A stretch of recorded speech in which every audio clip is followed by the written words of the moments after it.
today I'm going to be talking about these subjects mostly. How do we share space with elephants? What do elephants think of humans? And why is understanding elephant behavior important? So that's just to summarize what I'll be talking about. To start off, I'll just talk a little bit about myself and how I got into what I'm doing.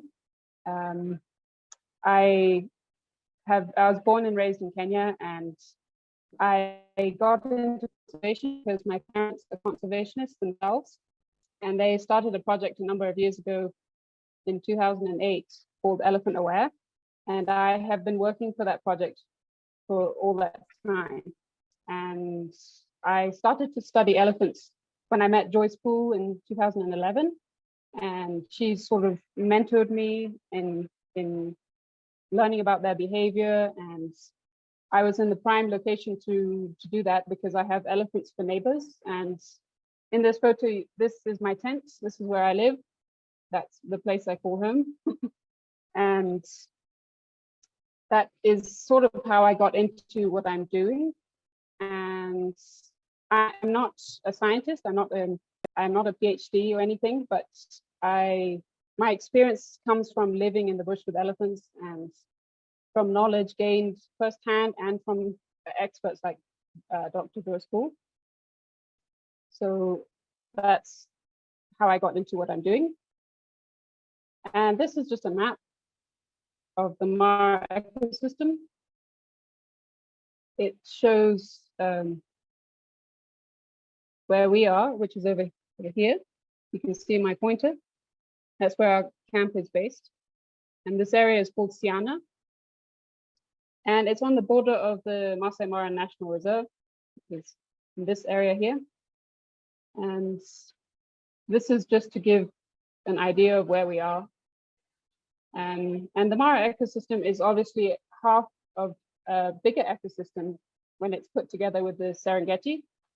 But on the Kenya side of the border, this is where we work.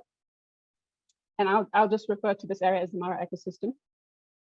And there are estimated to be between 2,500 and 3,000 elephants who migrate across the border to Tanzania and back. And it is an estimate, but and a lot of these elephants, they move around the entire ecosystem. And what we've found from our experience is that we get certain elephants in Siana that don't get seen in other parts of the ecosystem. So that's interesting. I'll just remind you, Siana is over here in the eastern part of the ecosystem.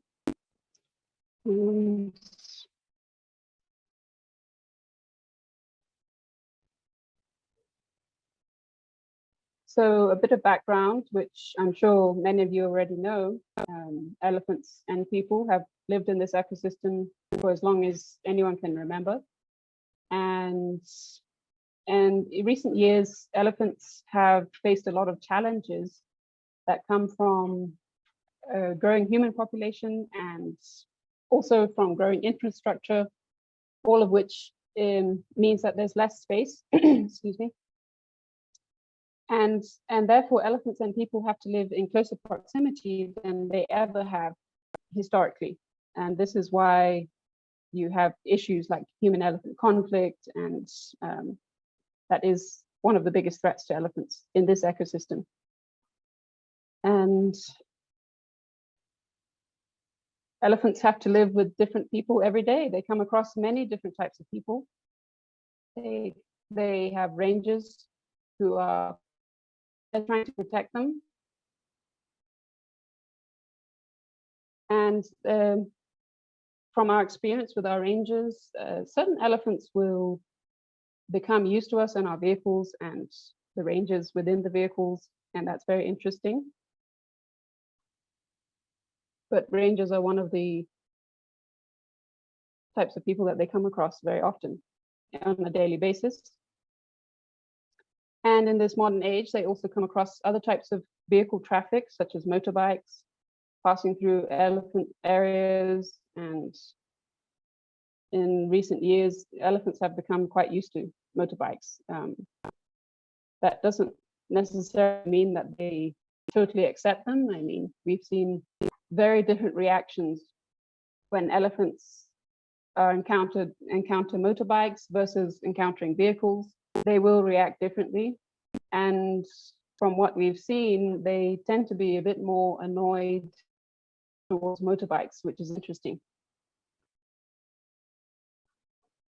They also come across lorries, trucks, and all kinds of other traffic. You never know what kind of vehicle could be coming through an ecosystem, passing through. And in this picture, you can see this elephant is not very happy. He's running away. And part of the reason is because a truck like this would be very loud and noisy. And the truck came around the corner, obviously surprising the elephant. But this was non-confrontational. The elephant ran away. Other types of people elephants often come across is tourists, especially in the reserve and conservancies. And you notice if you're in the reserve, you will notice that elephants are quite relaxed most of the time. And tourists, because there's so many tourists and there's such a large volume of traffic, especially in the reserve, elephants are very used to vehicles. And they often get quite close, and they quite often are relaxed and not aggressive, depending on the circumstances. And of course, elephants often come across livestock and herders in the Mara ecosystem and in most parts of Kenya. And in this picture, the elephants are resting under a tree in the shade, and the cows are also grazing nearby. And there doesn't seem to be any aggression from the elephants towards the cows. The herder was further away because he was on foot. But we have seen many instances and scenarios like this where you have cows or sheep or goats grazing right next to elephants, and they're extremely tolerant of the situation. They are much more sensitive and cautious if there's a person accompanying the animals. But this is an example of full coexistence, really. So elephants, they don't only come across people, they also come across human or man-made structures. And in the background of this picture, you can see that there is a manyatta, a Maasai homestead in the background. And this was in the evening, and there were people, and the cows were just coming home and talking about, people were talking in the distance, and there was a lot of noise and commotion and dogs barking and cattle bells, and these elephants were peacefully passing by.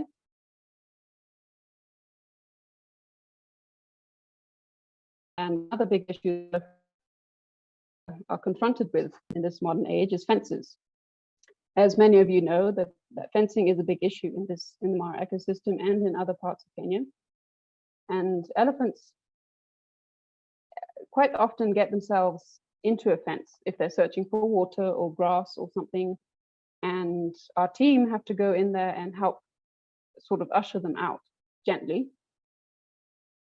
You can see that this fence is not, it's not that fortified, it's not strong. An elephant could easily step over this, an adult male at least, and even an adult female. But this is definitely an issue, and elephants very often come into contact with fences. So I wanted to ask this question because we often talk about how people feel about sharing space with elephants. But do we ever look at it from the perspective of elephants? How do they feel about sharing space with people?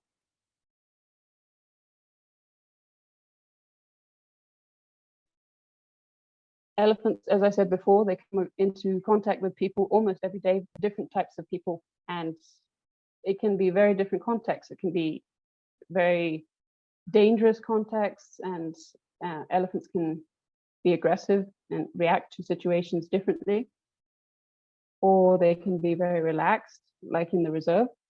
And all of this is based on our experiences, what we've seen. So there's an interesting story behind this pair of shorts.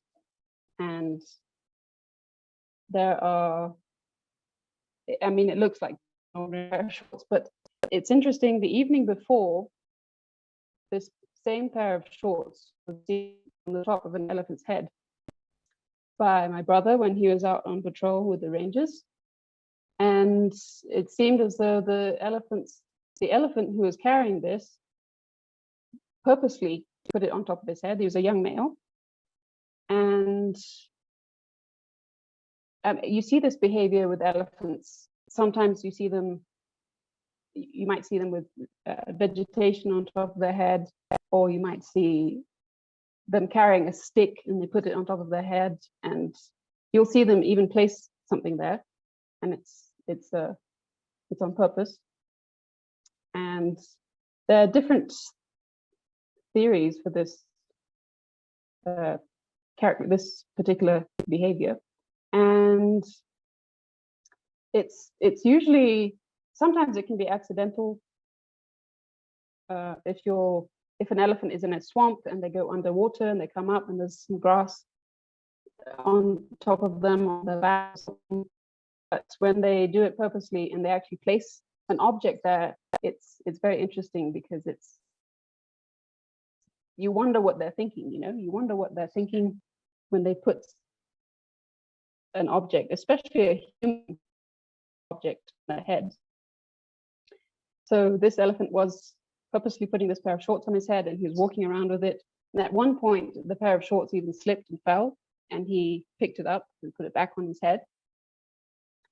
And based on what is known about this behavior, my personal guess would be that he did it from entertainment and perhaps an element of curiosity.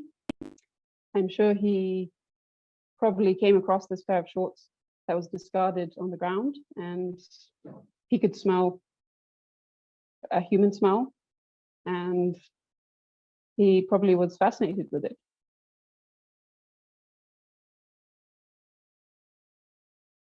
And that's an example of elephants. I mean, it's impossible to know exactly what elephants think, but this was a good indicator that this elephant was having fun with a human object. And this brings us to whether elephants are curious about us, about humans. And I mean, we see elephants very often being afraid of humans and having good reason to be afraid, with the history of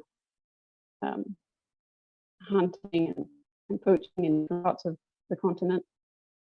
But in this kind of context, where this male elephant approached me, and this is my car, and I don't know if you can see it, it's a bit blurry, but it's my car, and he's sniffing the window, he's sniffing the car, and he proceeded to move in front. I have a video where he proceeded to move in front of the vehicle and sort of sniffed the bonnet.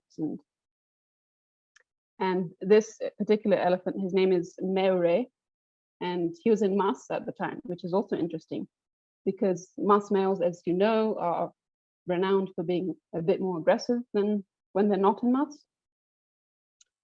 And this particular elephant, he has a habit of coming up to vehicles and doing exactly what he's doing here. He sniffs the vehicle, and at one point he even broke a mirror of one of our vehicles accidentally, because he just touched it with his tusk and it popped.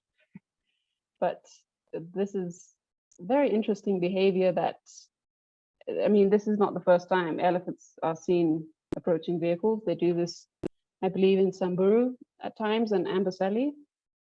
And from what we know, based on studies, elephants can distinguish between different people, different voices, genders, ethnicities. And from our own experience, we've seen that elephants can be extremely trusting towards humans, despite negative interactions. And this elephant has abscesses on him from the past, which appear to be from past spearing or arrow attacks. And it's quite remarkable that he can still show this kind of trust to a human. And he's also, I should point out, he's very gentle. He wasn't aggressive. He wasn't trying to do anything but explore, really.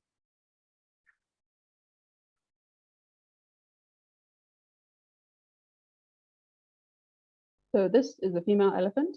She's tuskless. Her name is Namelok. And in this, when I took this photo, she was in estrus. And it's interesting because she was being pursued by a number of young males. And she wasn't stopping, she was running. None of them were in muss, so she wasn't really interested in being mated by them. And they were young males. And she seemed to use the vehicle as sort of a barrier between her and the males, which we found very interesting. And I was parked here, I was facing her, and she kept going round and round my car. And these males would follow her a little bit, but her technique seemed to be working and kept them at bay. So this is just based on my own experience, but it is interesting to think that elephants could use the presence of humans to their advantage. Similarly to how big cats use vehicles for hunting. There could be a parallel there, I don't know, but it's interesting. This is a very interesting event that happened a number of years ago.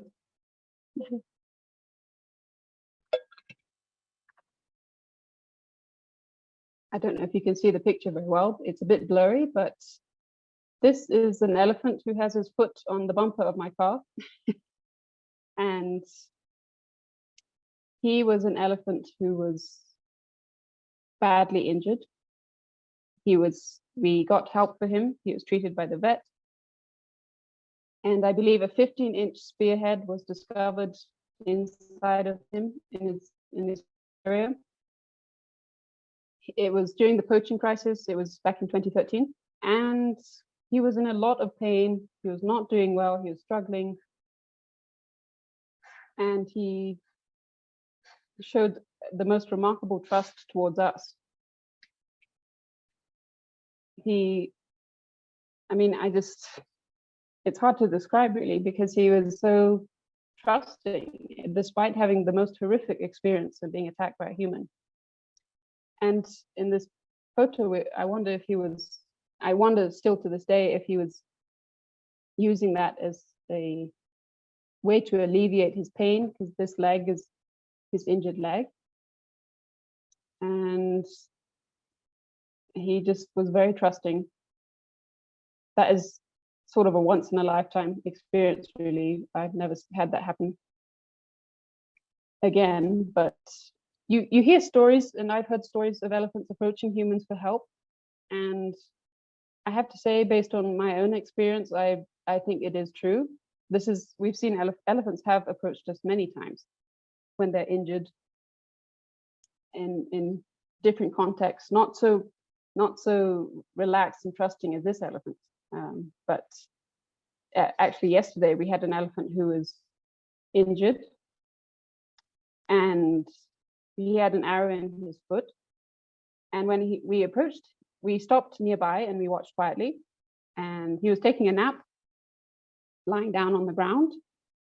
And when he knew that we were there, when we stopped the vehicle and were listening, he got up from his nap and he approached us, and it's almost as if he was showing us his injury. He was giving it a lot of attention from his trunk, and it just seemed like he was trying to tell us, I need help.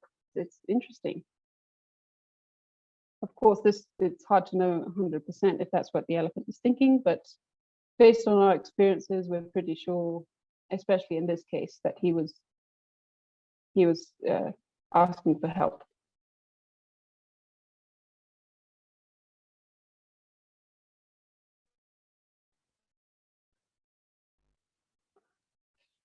Moving on to the next subject. So why is elephant behavior important? Why do humans need to learn about elephant behavior? So this is a website called Elephant Voices, and a lot of the information I'm using, in especially behavioral information, is based on this website, and this is Dr. Joyce Poole's website. She recently developed a portal on her website called the Elephant Ethogram, which is basically an online library of elephant behavior. There are hundreds of different behaviors and different contexts, and it's very interesting for anyone who wants to learn more. I'm going to talk a little bit about elephant behavior, but I do recommend to visit this website.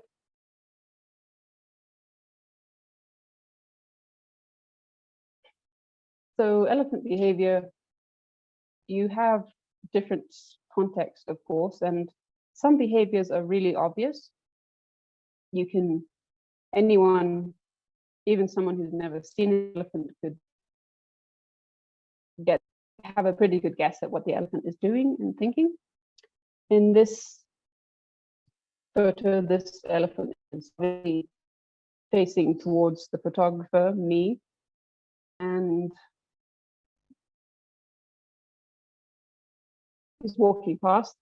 And sometimes the behavior is a little bit more subtle.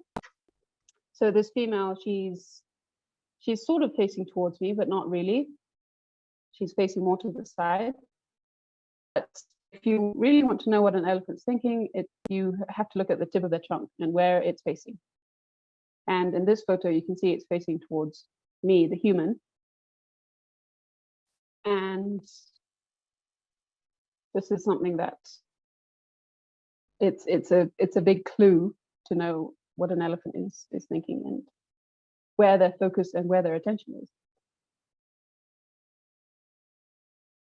And sometimes you have, I mean, there's so many different elephant behaviors, and I can't talk about all of them today, but just a few ones that stand out to me. This is a baby elephant who's shaking his head. And this is sort of a playful context. I mean, I'm sure many of you have seen baby elephants and their antics. That's very playful. They're always having fun and doing all kinds of things. And this is an adult behavior, but less playful. Elephants will shake their heads either as the baby was doing when they're playing in a playful context, or when to express annoyance or something that they're not pleased with. And that's sort of what happened in this photo. I think she was surprised by a noise from behind us, so she shook her head to tell us what she thought of that.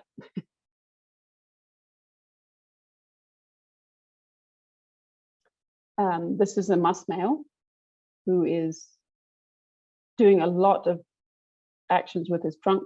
This is something you'll see with musk males very often. They will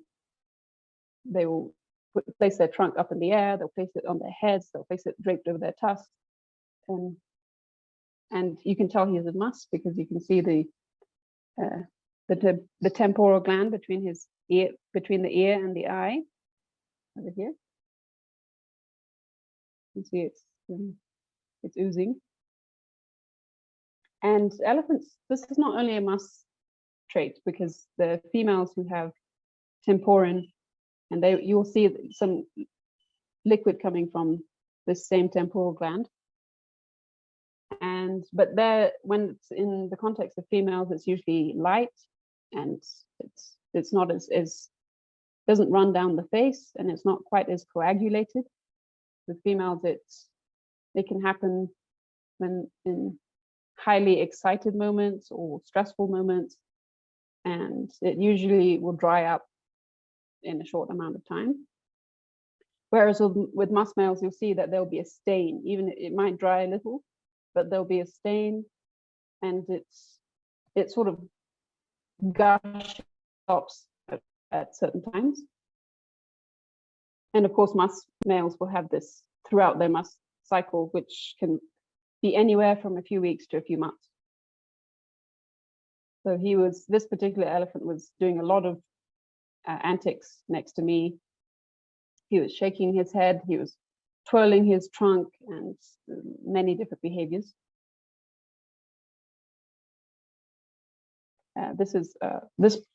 If you look closely at his ears, you'll see around the middle of the ear that they are folded.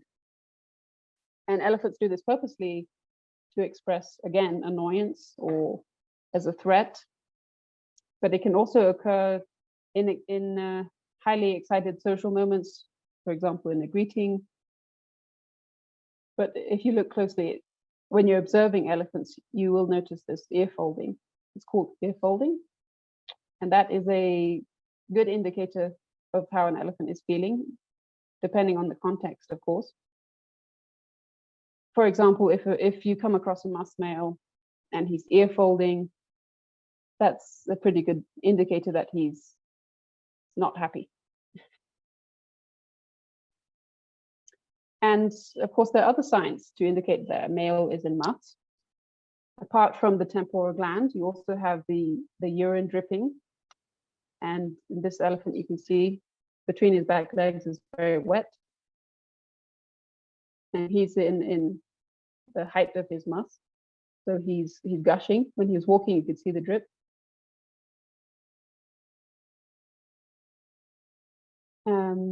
And those stand out quite a lot. Those are quite obvious. There are more subtle signs of an elephant being in musk as well. And this particular male, if you look at his posture and the way he's walking, his head is held, he's carrying his head very high. And his ears are sort of stiff, perpendicular to his body, and his trunk is draped over his tusk. That is something you often see in musk males, is the draping of the trunk over their tusk. And of course, there are many other behaviors, such as tusking the ground. You might see a musk male tusking the ground with it, and he might look like he's digging for something. That is usually a threat when an elephant is in musk. But when an elephant is not in musk, and especially young elephants, it can be a playful gesture.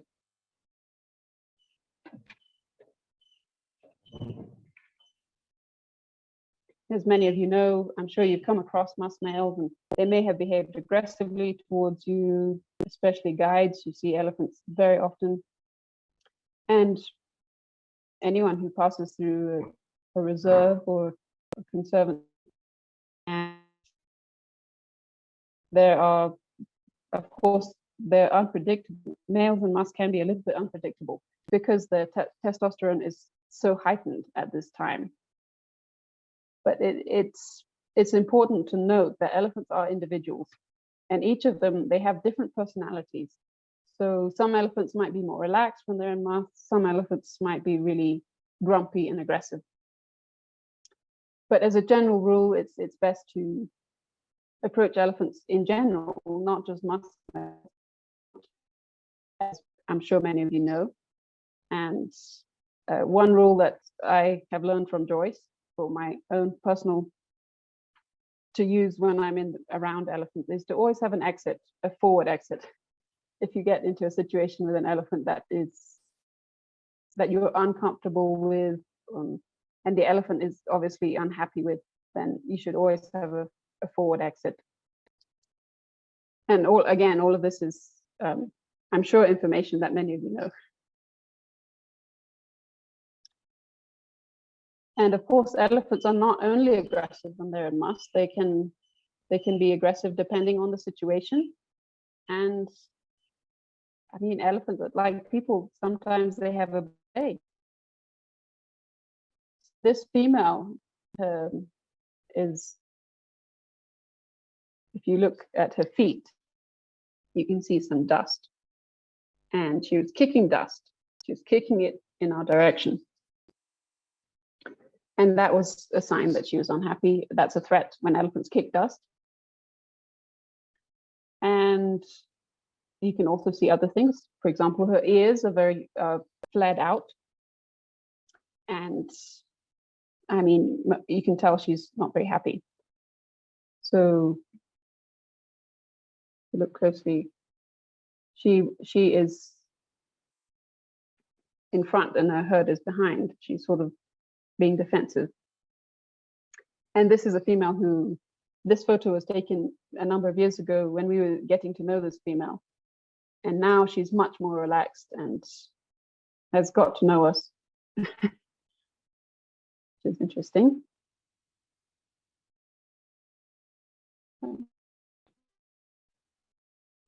Sorry, there was one that was skipped.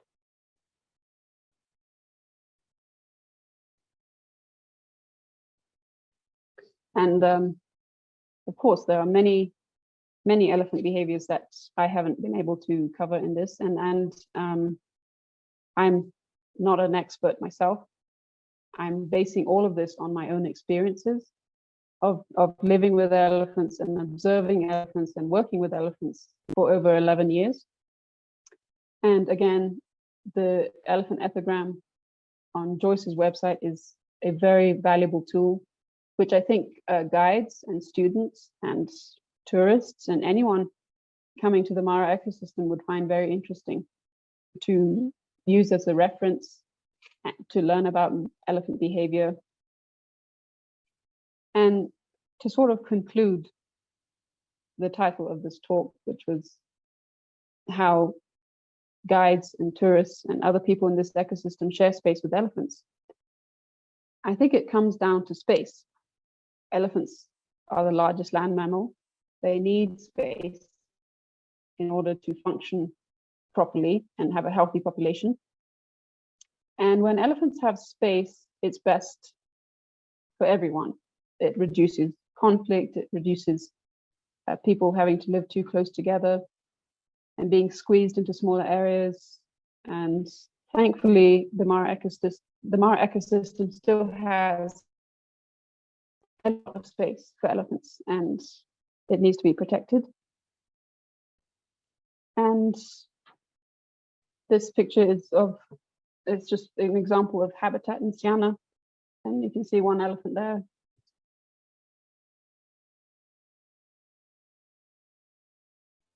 And in the background, you can see some houses on the top right of the screen. If you see my pointer up here, some houses in the distance. And of course, different populations of elephants will behave differently based on their past experiences. For example, elephants in the Mara ecosystem are very different from elephants in Mozambique and Gorongosa, an area that has experienced a civil war, and elephants in different countries will behave differently. That is something that is important to keep in mind. And from my own experience, the elephants in the Mara ecosystem, and especially in the area where I work, Siana, they seem to be very tolerant of people. They know that people are around them. They know that they're sharing space. They seem to in their behavior. And most of the time when I see human-elephant interactions, the elephant is almost always trying to avoid trouble. And they're not looking for confrontation. Of course, goes back to the context and the situation. If the elephant is being agitated, or if something else is happening in that situation to make the elephant uncomfortable, that is, of course, a factor. But generally, elephants, from my own experience, I would say that they don't look for trouble. They don't try and find trouble with people, and they really just want to be elephants and live peaceful lives. And it's becoming harder for them to do that in age, of course. with so many pressures. But I believe that elephants and people can coexist peacefully as long as there's enough space, and the Mara ecosystem is a special place for this. So I just want to say, if you found this talk helpful, and thank you so much for listening, and thank you to Elephant Voices for the information that I've gained over the years and our team has gained, and to my own team for their amazing work protecting elephants, and to Share Screen Africa for inviting me to give this talk, and to the Kenya Professional Guides Association for being an amazing entity and a platform for future guides and conservationists. And so, asante sana, thank you, ashe oleng. So I just want to bring in on Gini's behalf a disclaimer here. She did not provide professional advice to the guides in terms of handling elephant behavior. She's simply speaking from her own experience. So I want to open the floor to questions. I see there are a lot of comments about with the attendees that are appreciating the talk in the chat. Now is your time to ask questions, either in the chat, or you can use the reaction tools at the bottom of the screen to attract our attention. If I may kick off, Gini, I live close to Hermanus, where we deal with giants of a different kind. We are the sort of the official winter home of the well, our winter, their summer probably, of the southern right whales, and similarity in terms of how guides interact with them. There is supposed to be, when you are on the water, a 300-meter radius between you and a whale. Would you recommend that guides respect a certain distance from elephants, not only for safety's sake, but also to give elephants the space to be themselves and not to interfere with their behavior? Yeah, that's very interesting about the whales. And I do think there are similarities. And of course, one rule that our team have when we're around elephants is to never go too close to elephants. And instead, you let them approach you. If they want to come closer to you and they're just sort of grazing and passing along, then that's great. And yeah, to maintain a certain distance is important. The same with any other wildlife. But it also depends on the situation. And when guides are there with elephants and they can sort of feel how the atmosphere is, and if elephants are relaxed, it's different. If they're not happy, of course, that is a factor. But yeah, giving them their space is important. Thanks for that. Dr. Cheryl Ogilvie, welcome as always. And you're welcome to ask your question. I would also like to say welcome to your mum, who is attending today as well. It's my aunt from Australia. Good aunt. Okay. Yes. Hello. Yes. Second mum. Yeah, she's like my second mum and very close to me. She's actually like my big sister. So yeah, that's a long story. But Gini, thank you. Sorry, I was a few minutes late clinking on. I missed the first few minutes, but I was on another National Environmental Education Forum meeting. But I would like to say thank you. You're very passionate about this. And first of all, I want to say, this is what I always say to tell my students. I always tell them you must become passionate about your career and your topic. And I've always told them they've got to lose their head about it. But today you showed me you can also lose your pants about it. It's a very crucial thing, because many people, I've seen it out in the field. Ndumu Game Reserve is quite close to Tembe Elephant Park.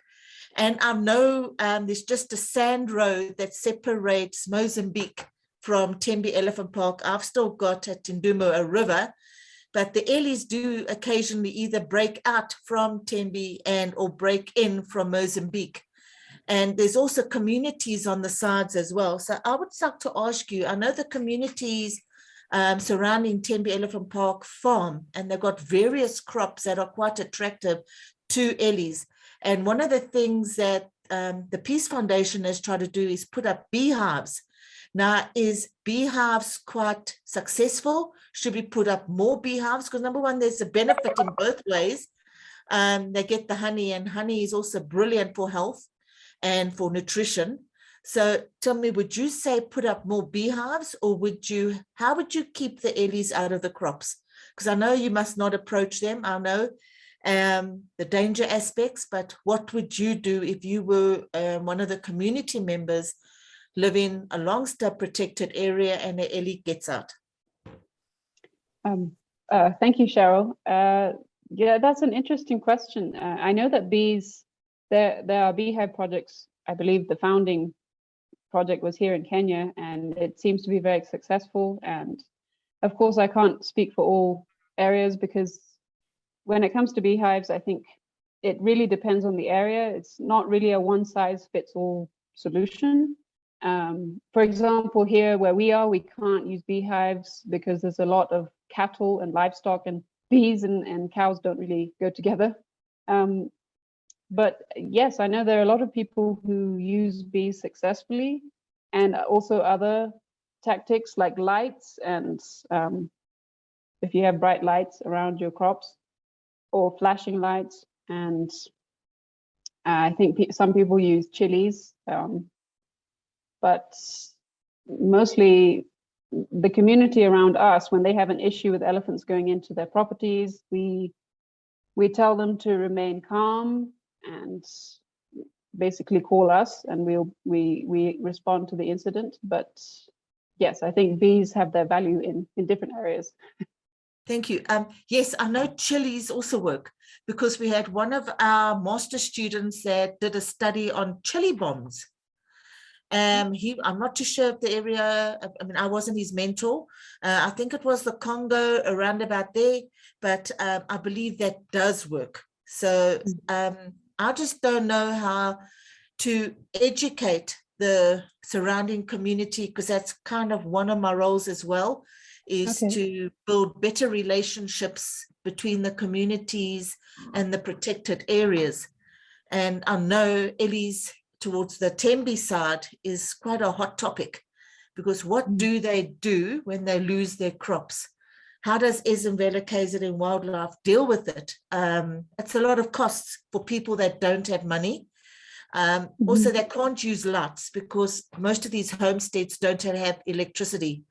So there's got to be some kind of way in which we can get these people to live together with wildlife. So this human wildlife interconnection must actually be improved somehow, without either being detrimented, you know. So we've got to actually try and get the Ellies to survive quite nicely, as well as the communities, because we don't want snaring, we don't want any hiccups.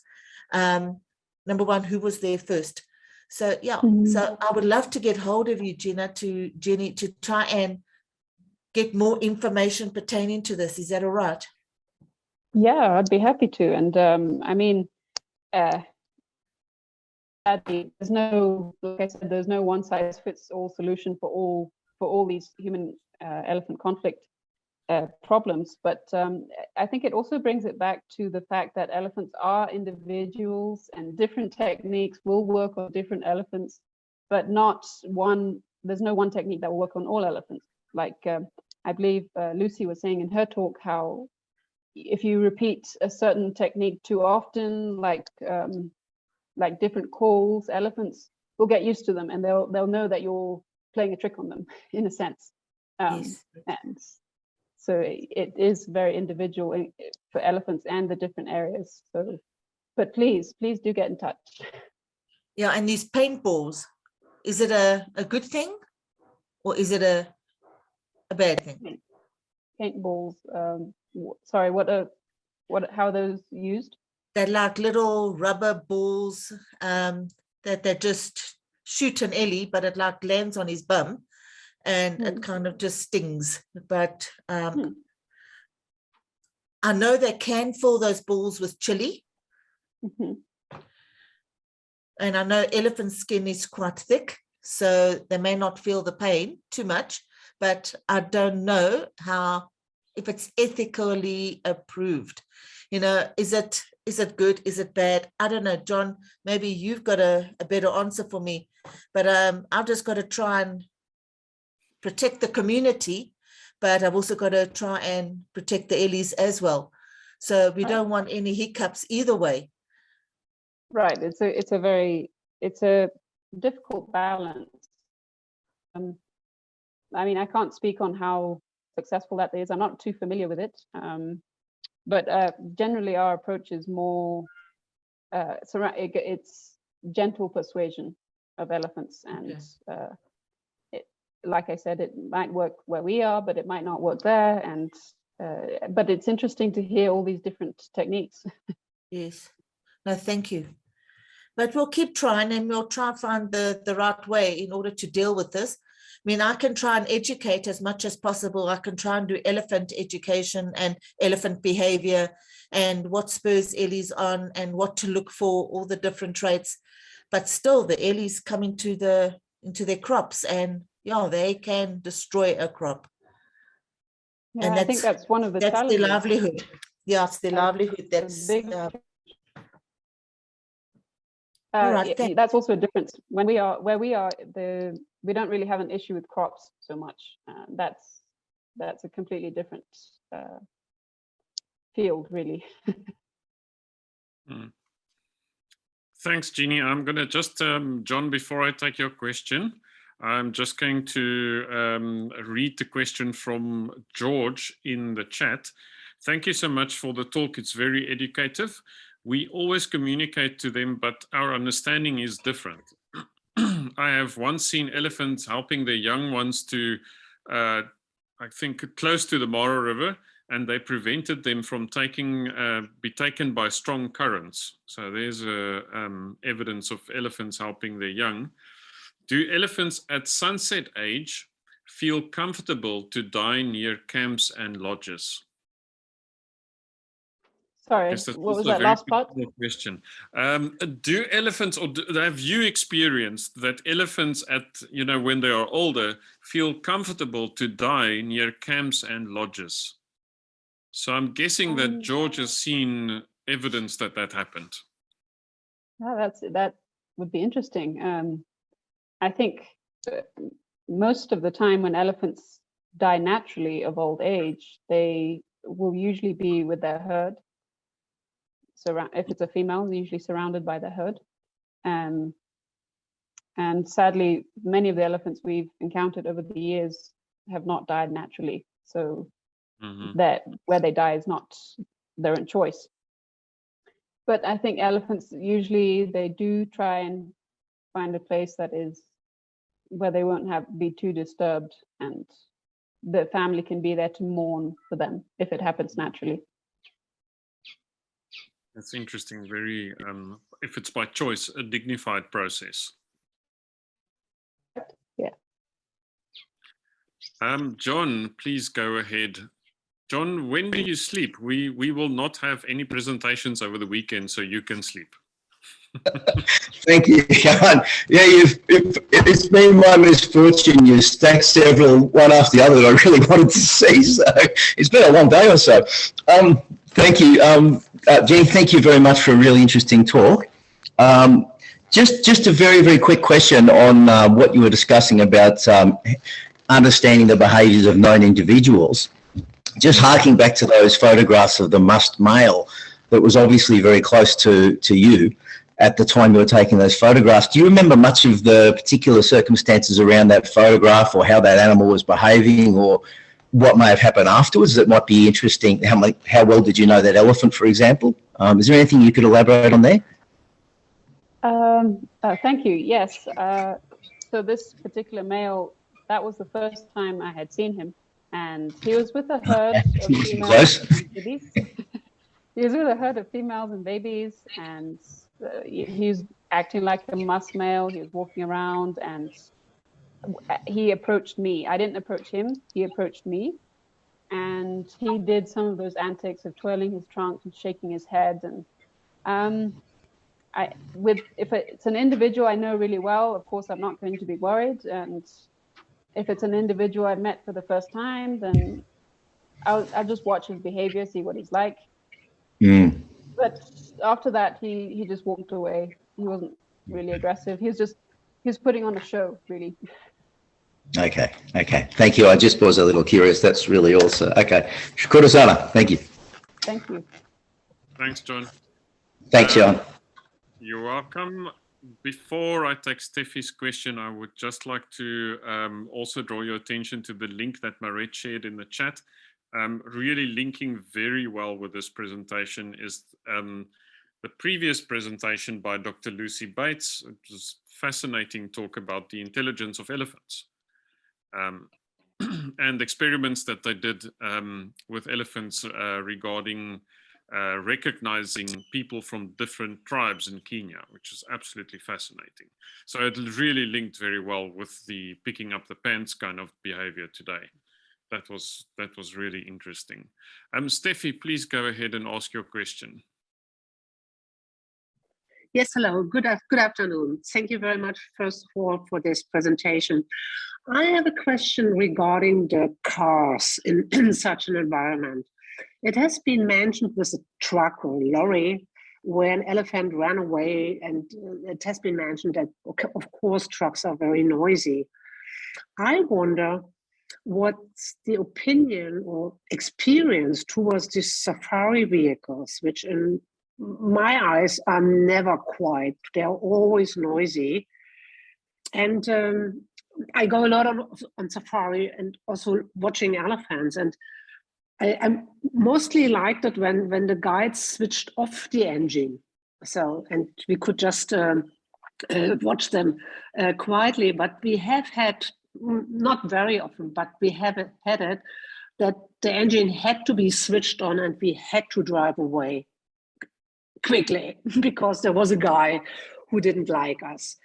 So in general, what's your opinion or what's your thoughts about these noisy safari vehicles? That's interesting. I think I believe there have been studies that elephants can not only distinguish people, but they can also distinguish vehicles and different engines and a diesel engine, a petrol engine. They can differentiate them, and they become familiar with certain vehicles like ours. It also, I think, comes down to the individual elephant, because I mean, we have a Land Rover that is over 20 years old and it makes every noise you could imagine, squeaks and brake squeals, and the elephants don't mind it. In fact, they have used it as a way to associate it with safety. And we have situations where we will park the vehicle when we see elephants near a watering spring where they often come, and they will wait at the top of the hill. And once they hear the vehicle, then they'll come down to have the drink because they associate it with being safe. And that's very interesting. But with tourist vehicles, I mean, like I said, in the National Reserve and national parks, elephants see vehicles so often that I think they are quite used to them. If you're parked close to elephants and you switch off the engine and you suddenly switch on the engine, that might surprise an elephant. But generally, I don't think they're too bothered by engine sounds. Okay, thank you very much. Interesting with the getting used to certain noise levels. So let's put it like this. Thank you. So, Gini, you just entered the big debate between Land Cruiser and Land Rover owners.